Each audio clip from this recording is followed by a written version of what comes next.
So how does the law of attraction work in a relationship? When you first see the law of attraction, you probably did not immediately realize how it applied to love and relationships. Instead, you might see it as a tool, which you can use to extract material wealth from the world.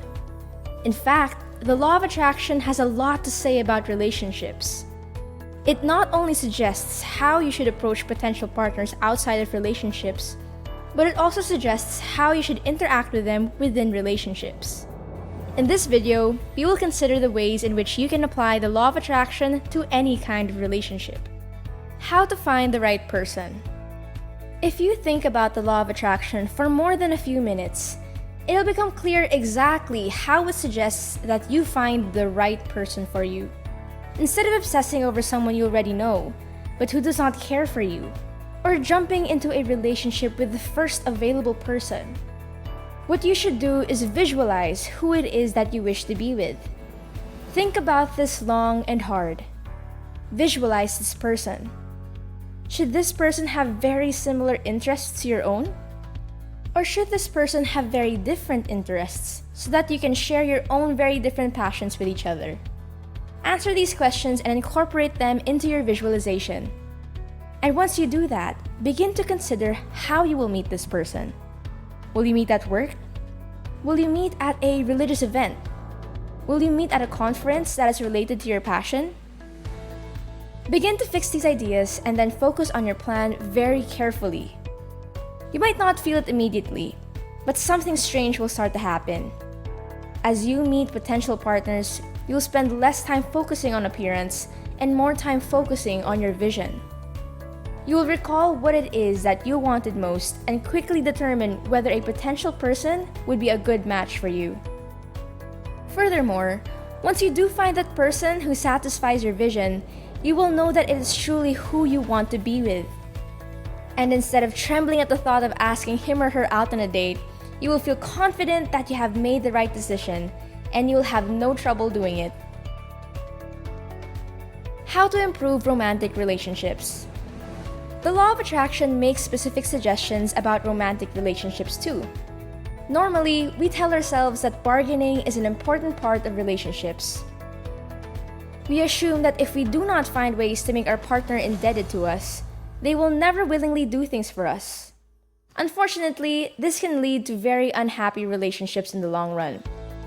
Today, we may do something that puts us at an advantage relative to our partner, but tomorrow, they may trap us into doing something that we do not want to do. Instead, follow the advice of the law of attraction and break free from this cycle. Make it a point to always do kind things for your partner without asking or expecting any reciprocation whatsoever. Initially, you may find it distasteful to do these activities. For instance, you may find yourself sweeping the house and washing the dishes more than you might prefer initially. But over time, as you see how your partner responds to your selfless deeds, you will feel good about it and want to do it voluntarily. Importantly, as your partner observes this, he or she will want to respond and do something equivalent for you. This positive cycle has the potential to significantly improve the quality of your relationship, and in particular, to help you break free from the tit-for-tat cycles that often develop out of otherwise good relationships. How to deal with relationships that don't work. At several points in our lives, we find ourselves in relationships that simply aren't meant to be. The prospective spouse may have wildly different core beliefs, or they may want to achieve truly incompatible goals. Over time, the relationship may degenerate. We may find ourselves fighting with someone who seemed like a prospective partner over truly trivial things. Instead of parting ways and moving on with our respective lives, instead we fight bitterly and end the relationship on very poor terms. Applying the law of attraction, we can see that there are good alternatives to a bitter breakup too. For instance, instead of spending each day reinforcing the idea that it is inevitable that things will get worse, and that it is inevitable that the breakup will finally happen after a big fight, we can focus instead on something else. We can focus on the relationship winding down. We can visualize how we will break from the relationship without things getting bitter and without hurting the feelings of the other person.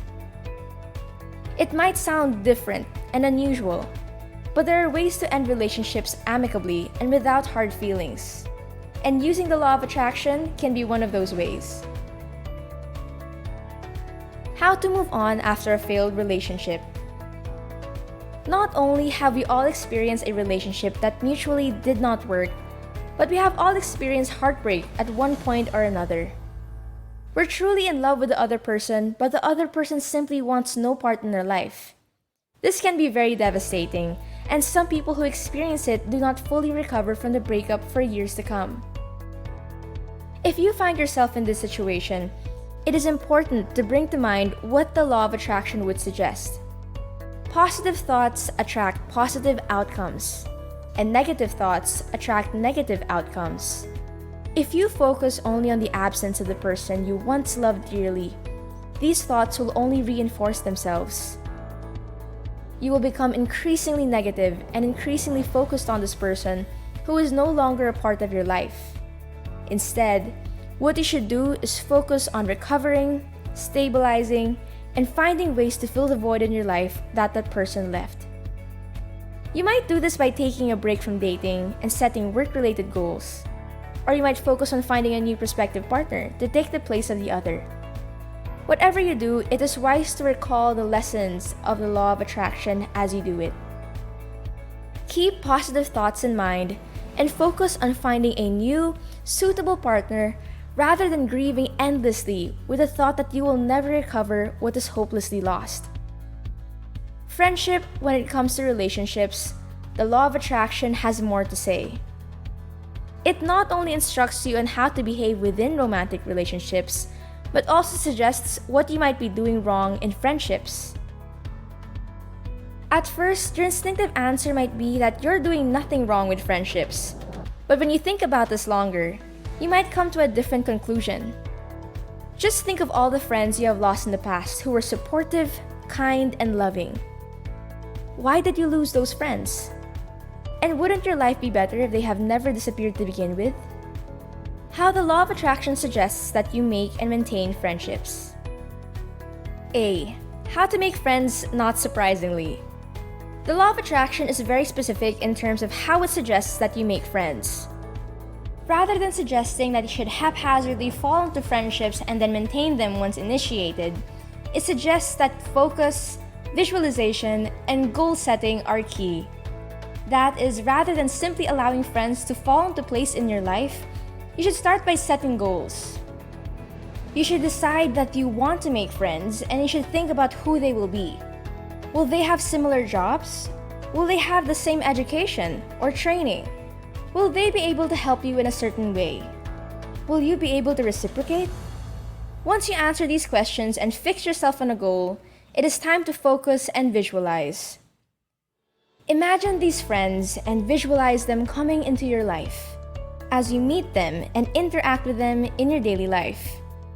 Furthermore, as you meet new people, incorporate them into your visualizations. See how you imagine them to play a role in your life. Do they improve it? Do they make you a better person? Do they enable you to do things that you otherwise couldn't? Of course, you can't know all of this information in advance. As you learn more about a person, you also learn more about the role that person might play in your life. For this reason, you will have to re-visualize and make these decisions as you go. Remember, too, that the law of attraction would suggest that you go through the same process for existing friends. Simply because you have known a person for a long time doesn't necessarily mean they are a positive influence on your life. If you can visualize your life improving with the constant negativity of a certain friend, you may want to either encourage that friend to become more positive or find ways to distance yourself from the friend, so that you do not find yourself becoming increasingly cynical and negative yourself. B. How to become closer with friends. In addition to finding friends, you will also want to use the law of attraction to evaluate and strengthen existing relationships. As you know well, if you don't put enough effort into a friendship, you will drift apart from the other person and may eventually go your own way, never to return. For this reason, you will want to use the law of attraction to visualize the outcomes of your friendships.